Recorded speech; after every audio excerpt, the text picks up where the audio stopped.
We're here in Lahore, Pakistan, in the old city.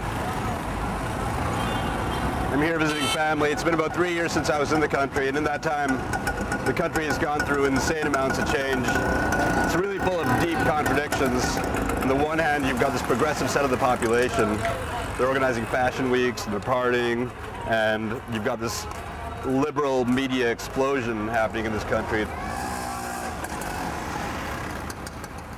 And they're operating uncensored by the government.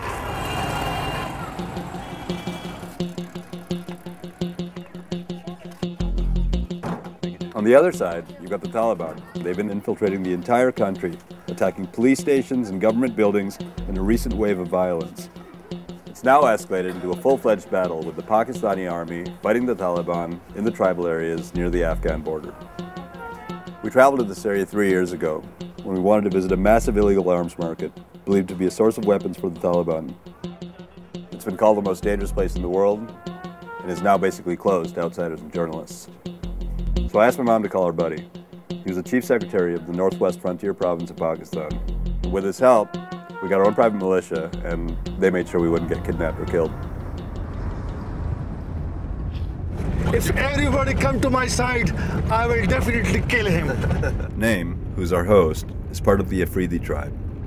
He was born and raised there and now works as a protocol officer for the government. He put it together for us. He got us through, dealt with a huge amount of bureaucracy, and got the militia to cover us as we went through the market. Is this loaded? Yes, this is loaded, but they locked. They locked it. Where's the lock? This is the gateway of Khyber Pass, and from here the Khyber Pass is started. It's the most historic pass in the history of the world. The Aryans came through, the Mongols came through, the British Army came through and got destroyed. Special place. Special place for special peoples. Oh, thanks, buddy.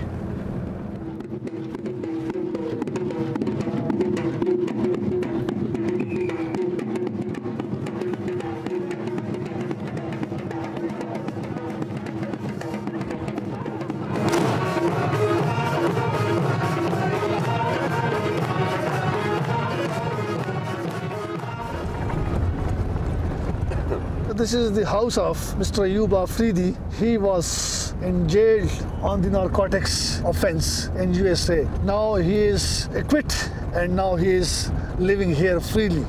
He's the founder of the heroin trade. Not the trade, basically the idea. The concept. The concept. Of what? Of heroin. Don't lose my hat, man. It's my father's hat. I will try my best. It's a very special Italian I will try hat. my best. Oh, God.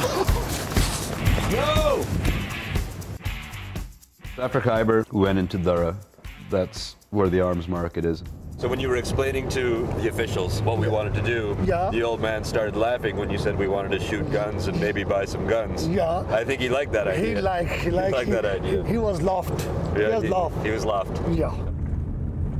People of this area believe many sons and a lot of guns. This is the philosophy of the Dara peoples.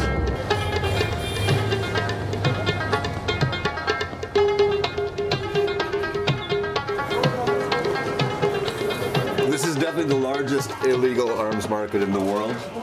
There's another one in Pakistan, it's not quite as big. And the story is that during the 80s, the Soviet-Afghan war was happening. All the scrap metal from all the broken down tanks and guns that they would find, they would bring it back over and then replicate firearms. First they will show you how the gun is making, how the bullet is making. Then they show you the shooting area.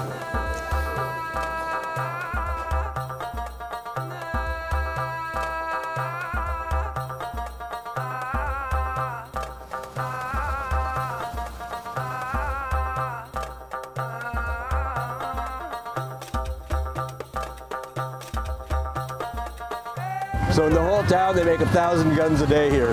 And they've been doing that for 70 years. That's a lot of guns. So this guy is making 9mm pistols with his bare hands. The guy who's making it is deaf. It's a Mauser, but it says made as China by Norinco. This is the cartridge. He has no tongue. 1,050 rupees price. 3,050 rupees? Price. We're hearing lots of guns being shot around us, and they're just checking to make sure that the guns work. And they're doing it with live ammo. What I'm wondering is, they shoot it up in the air. Where do the bullets fall? This one is one of the big and popular shop in this gun market. It's time to go gun shopping. Here's an Italian machine. This is like a Kalashnikov? Kalashnikov. It says it's a Muzzleite.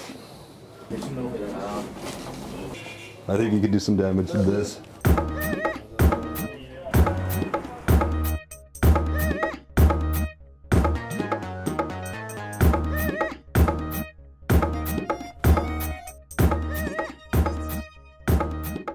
The original Khyber rifle. So in 1857, the British gave the Afghanis 10,000 of these. I don't even know where to cock this thing. Where do you put the bullet in? It's got Oh, you put it in a musket. A musket, right, you put it in. Nazi gun? German. German. World War II. Nazi gun. Pure evil in my hand.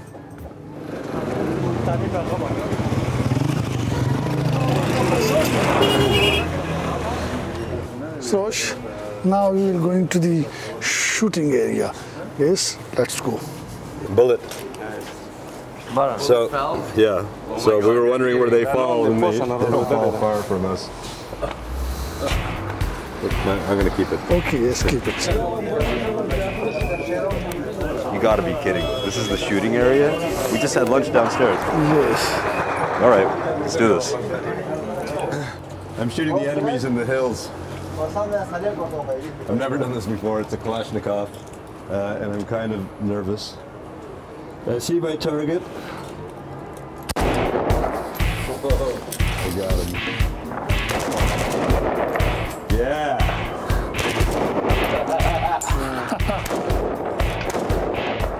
Pakistan Zindabad.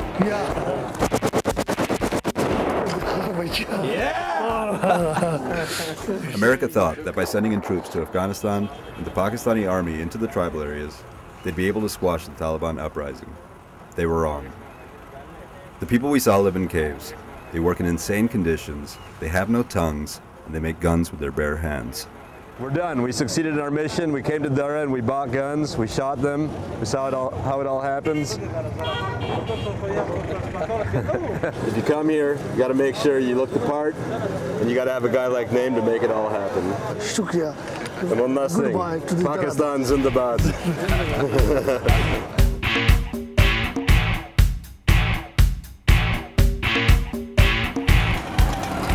3 years ago when we filmed in Dara, after we left, the government basically shut it down.